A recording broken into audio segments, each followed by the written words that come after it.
Trump, the U.S. should fund safe schools before Ukraine. If the U.S. can send billions to Ukraine, we should be able to do whatever it takes to keep our children safe at home, he said at a pro-gun conference. The meeting of the National Rifle Association, NRA, the largest U.S. gun group, is taking place in Houston. It comes 3 days after a mass shooting by a teenager in Uvalde. "We spent trillions in Iraq and Afghanistan, and got nothing for it," Mr. Trump continued in Friday's speech, drawing loud applause. "Before we nation build the rest of the world, we should be building safe schools for our own children in our own nation."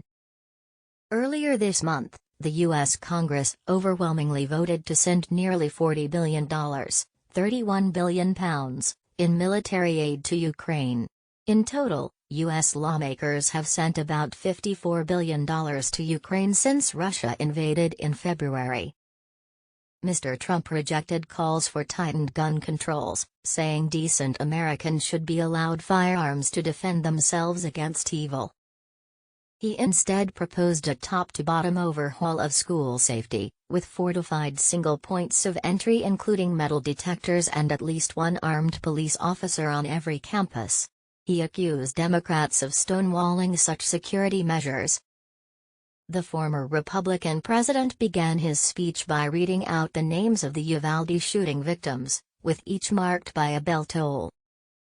The annual conference of the NRA, which boasts of 5 million members, is taking place 280 miles, 450 kilometers, from Uvalde, the scene of the worst school shooting in the U.S. in a decade.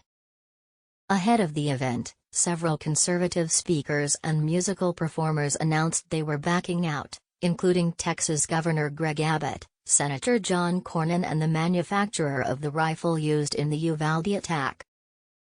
Mr. Trump also called in his speech for the U.S. to drastically change our approach to mental health.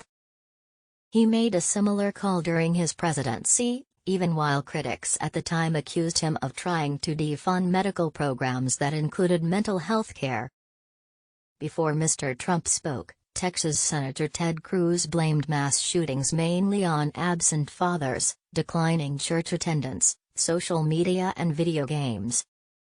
"The only way to stop a bad guy with a gun, is a good guy with a gun," Donald Trump told the NRA convention in Houston on Friday night. It is a familiar phrase among pro-gun advocates who insist that more guns, not fewer, are needed to tackle armed violence in America. Mr. Trump also repeated the same themes I'd heard from NRA members outside the hall. They say the focus should be on the mental health issues that drive people to carry out mass shootings, not the weapons they use. After reading out the names of all 21 victims of the Uvalde school massacre, the former president said, "The existence of evil is one of the very best reasons to arm law-abiding citizens, not disarm them." He went on to accuse Democrats of politicking a tragedy by advocating greater gun control legislation. Several other politicians and performers pulled out of the event that was being held fewer than 300 miles from Uvalde. Mr. Trump took a swipe at them too, saying, "And unlike some, I didn't disappoint you by not showing up."